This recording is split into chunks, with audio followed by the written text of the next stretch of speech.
Bleu depuis que la MISCA a été transformée en mission multidimensionnelle intégrée des Nations Unies pour la stabilisation. Le commissaire général adjoint de la police nationale congolaise a été présent à Bangui lors de la cérémonie de cette mutation. Des casques bleus africains, il y en a de plus en plus. Après le Burundi, le Rwanda, la Tanzanie, l'Afrique du Sud et autres pays africains, la RDC donne sa main aux Nations Unies en contribuant avec ses troupes à la nouvelle mission multidimensionnelle intégrée des Nations Unies pour la stabilisation en Centrafrique. Raison de la présence du commissaire divisionnaire de la police nationale congolaise à la cérémonie du changement de la MISCA à la MUNISCA. Le général Raus Chaloué appelle les policiers congolais à plus de discipline.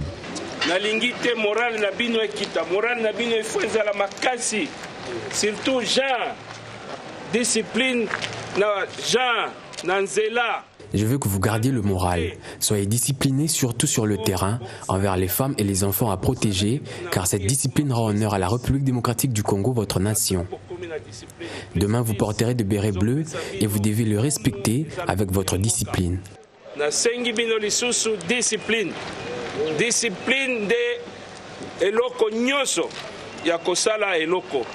Ya naebi lobby bobimisa babere oyo bokozala babere ya bleu ezali eloko moko ya korespecter mingi. Un geste qui n'a pas laissé indifférente la présidente centrafricaine.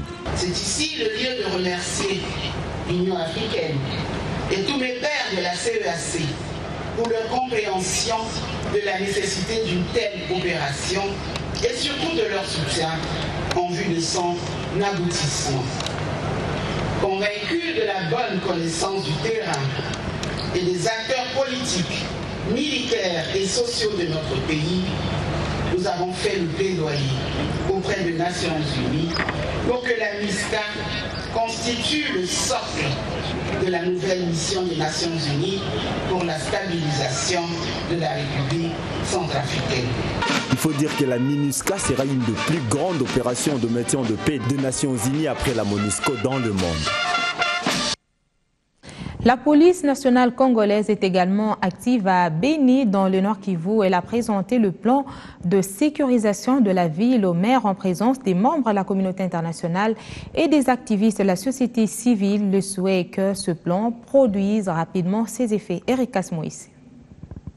Parmi les 13 points indispensables pour la restauration de la sécurité dans la ville figure la création de comités locaux de sécurité dans chaque quartier, indique le colonel Baliou Angoï Flamand, patron du commandement de la police nationale congolaise district de Béni. Vous devez nous aider en organisant un système de conseils de sécurité locaux dans vos quartiers. Vous devez accepter de dénoncer le criminel. Vous devez accepter de dénoncer vos pères, vos mères, vos sœurs, même si c'est pour payer le frais scolaire. Cet officier supérieur de la police nationale congolaise a aussi insisté suffisamment sur les relations entre la police et la population qui, selon lui, doivent être au beau fixe, mais avant tout la discipline au sein des hommes des troupes. Tout dépend du comportement du policier, tout dépend du comportement du militaire. Je pense qu'il n'y a aucun citoyen de Béni qui va accepter de nous aider aussi longtemps que les policiers extorquent encore le téléphone. Les participants de leur côté ne sont pas restés bouche cousue. Ils saluent ces plans de sécurité tout en insistant sur sa matérialisation. Riziki Kivambi et Amani Dounia. C'est un plan vraiment collégial, donc c'est quelque chose d'idée. C'est l'idéal que nous voulons pour notre ville de Béni et les environs. Moi, en tant que citoyenne engagée, en tant que citoyenne de la ville de Béni, je dois m'approprier ce plan-là.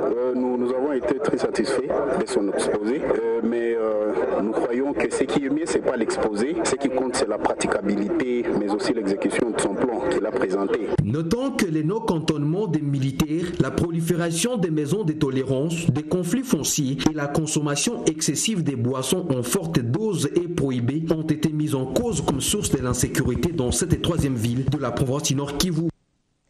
Dans le chef-lieu de la province, Goma est en pleine célébration de la Journée internationale de la paix. Aujourd'hui et hier déjà, une conférence débat est organisée à l'intention des élèves d'une dizaine d'écoles de la ville, initiative de l'Association de jeunes pour la promotion de la culture. Patrick Sielois.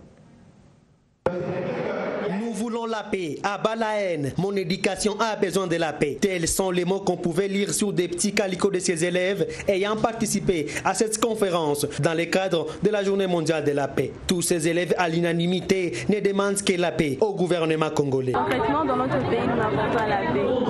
Parce que du jour au lendemain, nous sommes confrontés à des conflits, genre tribal, genre social, peu importe. Nous avons tant de problèmes que nous ne pouvons pas les régler. Nous avons besoin de la paix pour pouvoir développer notre pays et devenir des personnes responsables à notre tour la prochaine fois lorsque nous serons des grandes personnalités dans le pays. Ce que nous devons demander au gouvernement, et ce que moi je demande au gouvernement, c'est de chercher la stabilité dans notre province du Nord Kivu. La JPC, en organisant cette conférence à l'intention des élèves, voulait les susciter à avoir la culture de la paix, comme nous le dit Dadi Saleh, son initiateur. C'est très important que la jeunesse, qui est la force d'aujourd'hui et l'avenir de demain, puisse avoir le caractéristique et les valeurs de paix. Il faudra que la jeunesse puisse comprendre que la paix, c'est une denrée rare, mais la paix, on l'acquiert quotidiennement par des actions très simples. C'était juste ce message-là, parce que parfois, quand les gens parlent de paix, tout le monde s'imagine les armes. Ils ne comprennent pas que la paix, ce sont des denrées où ça commence par l'éducation très simple à la maison. La vie qui évite même les conflits, préserver, avant même d'entrer en conflit, il est mieux que la jeunesse puisse se préparer pour qu'il n'y ait pas de conflit. Donc le sujet d'aujourd'hui a été important puisque toutes nos activités, la grande partie, 80% pour cette année, va concerner la paix. Notons qu'à l'occasion de cette conférence, la JPC a remis des ballons aux écoles ayant participé à un tournoi de la paix qu'elle a organisé à Goma en marge de la Journée mondiale de la paix. Du Nord Kivu au Kasaï, les travaux de bitumage de la nationale numéro 1 accès Louangué-Pont-Lovo allant de 63 km ont débuté dernièrement après le coup d'envoi donné par le ministre des Infrastructures, Travaux publics et Reconstruction. Les perspectives de cet asphaltage sont relatives à déboucher sur Mbujimaï à l'horizon 2020.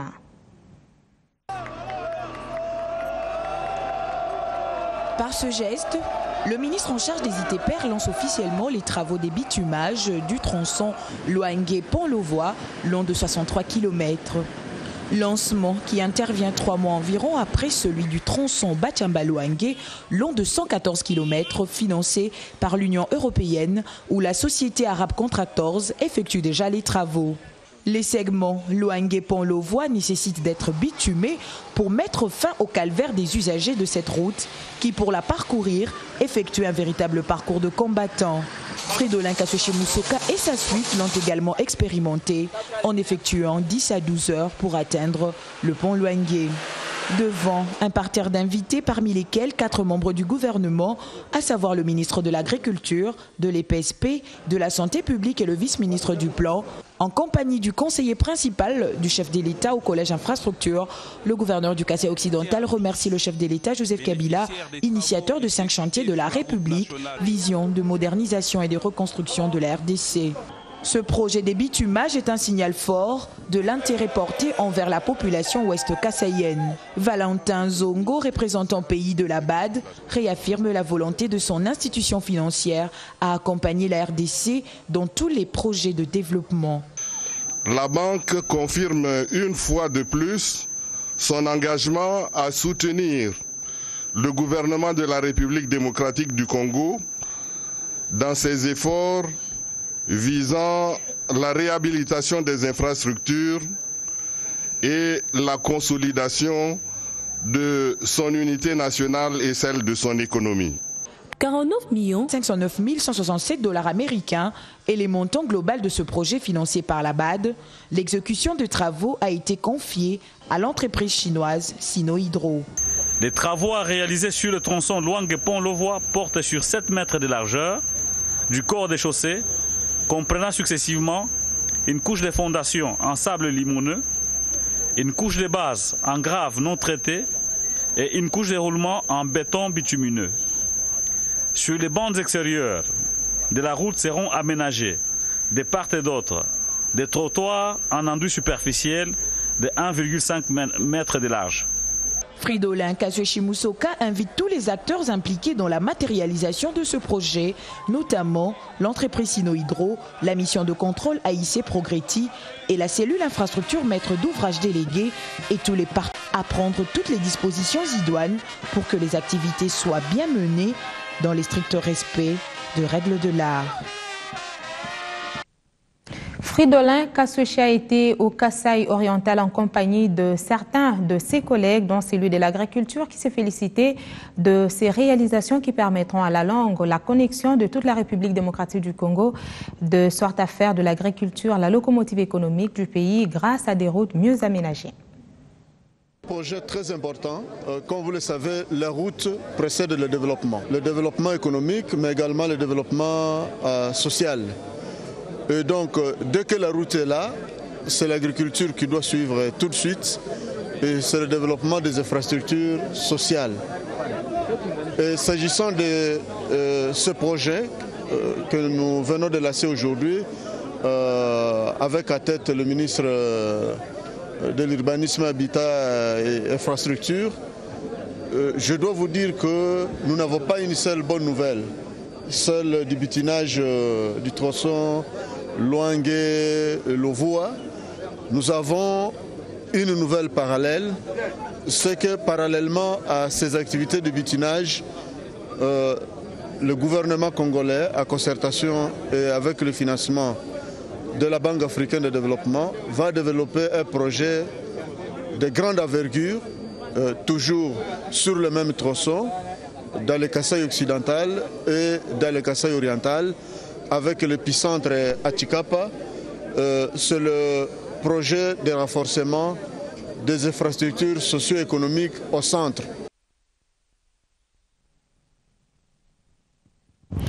Question du genre, des formateurs en genre viennent de bénéficier d'une solide formation dispensée par le ministère provincial du genre de la ville de Kinshasa à travers le programme Femmes et Hommes Progressons Ensemble, programme qui vise le rapprochement des relations entre hommes et femmes dans la capitale. C'est au total 60 acteurs en genre provenant des différentes couches socio-professionnelles qui viennent de suivre la formation de renforcement des capacités afin de lutter contre les violences basées sur le genre à Kinshasa. Des assises organisées du 17 au 19 septembre dernier par le ministère provincial du genre dans le cadre du programme Femmes et Hommes Progressons Ensemble. C'est dans le contexte de la lutte contre les violences basées sur le genre, pas violences sexuelles. Basé sur le genre, comment éliminer ces inégalités et dans l'exercice de nos tâches au niveau des familles, au niveau de la société. Nous pensons que les 60 personnes ou participants et participantes qui ont suivi la formation seront de véhicules de communication pour leurs bases respectives. Cet atelier de formation des formateurs est une mise à niveau de ces acteurs pour sensibiliser la population à lutter contre ce fléau dans les 8 communes ciblées. Nous sommes maintenant très outillés pour commencer avec ces programmes et l'exécuter avec bonne foi et pour atteindre des résultats attendus. Nous avons appris le mécanisme qui va nous aider à pouvoir descendre sur le terrain afin de conscientiser la population pour que la femme ne soit pas marginalisée, mais pour que nous puissions marcher ensemble, hommes, femmes, dans la vie quotidienne. Le ministère provincial du genre ne ménagera aucun effort pour sortir la ville-province de Kinshasa de ce lot. En sport, l'association sportive avec club entre en lice aujourd'hui. Ça sera face au club sportif sfaxien de la Tunisie au stade Père Raphaël de Lakétul dans le cadre des demi-finales allées de la Ligue des Champions de la Confédération africaine de football. Hier à Sétif, le tout-puissant Mazembe a fait un faux pas contre l'entente sportive de Sétif. Les Louchois sont tombés par 2-1 dans la même compétition que V-Club. Voilà tout pour cette édition dominicale. Madame, Monsieur, nous vous disons merci de nous avoir suivis.